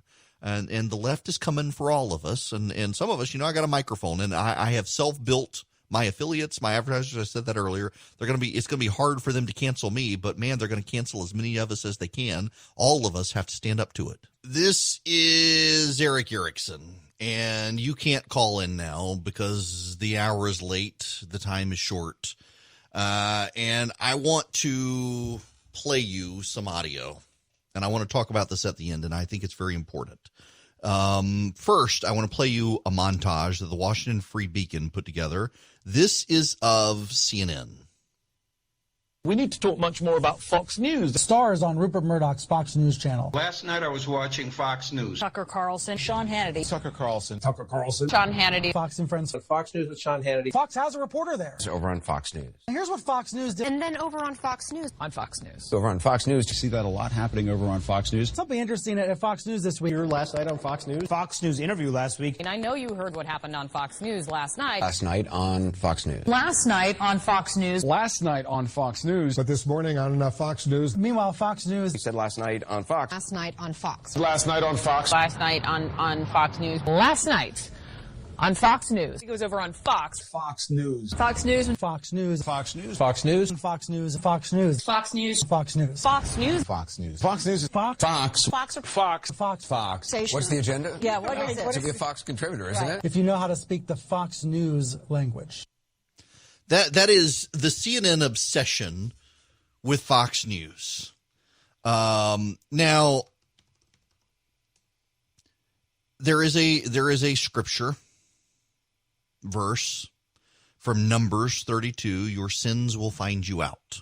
Tucker Carlson, his head writer, is out, and he has been found to have been on an online anonymous forum saying all sorts of awful racist stuff. Blake Neff is the guy's name. This is Tucker Carlson from last night. Over the weekend, you may have seen stories about a writer on this show called Blake Neff. For years, since he was in college, Blake posted anonymously on an internet message board for law school students. On Friday, many of those posts became public. Blake was horrified by the story, and he was ashamed. Friday afternoon, he resigned from his job. We want to say a couple of things about this. First, what Blake wrote anonymously was wrong. We don't endorse those words. They have no connection to the show. It is wrong to attack people for qualities they cannot control. In this country, we judge people for what they do, not for how they were born. We often say that because we mean it. We'll continue to defend that principle, often alone among national news programs, because it is essential. Nothing is more important. Blake fell short of that standard, and he has paid a very heavy price for it. But we should also point out to the ghouls now beating their chests in triumph at the destruction of a young man that self-righteousness also has its costs. We are all human. When we pretend we are holy, we are lying. When we pose as blameless in order to hurt other people, we are committing the gravest sin of all, and we will be punished for it. There's no question. Listen, Tucker Carlson had to distance from this guy. What the guy was saying was appalling. And I find more and more that when people have anonymity on the internet, they say even more appalling things. You almost get someone's true character when they are anonymous on the internet. The number of people I have discovered over the years who have said appalling things to me, who behind the veneer of anonymity did it and were nice to me when their identity was known is amazing. I myself have been a brain biblical donkey at times on social media, and I am not anonymous. I am known. It brings out the worst in people, and what this kid did was unacceptable, and he needed to grow up. But I think also Tucker Carlson is right here in that there are a whole lot of people out there who are just rooting for trying to collect as many scalps as they can. And they themselves have done things that they would be appalled if people knew about.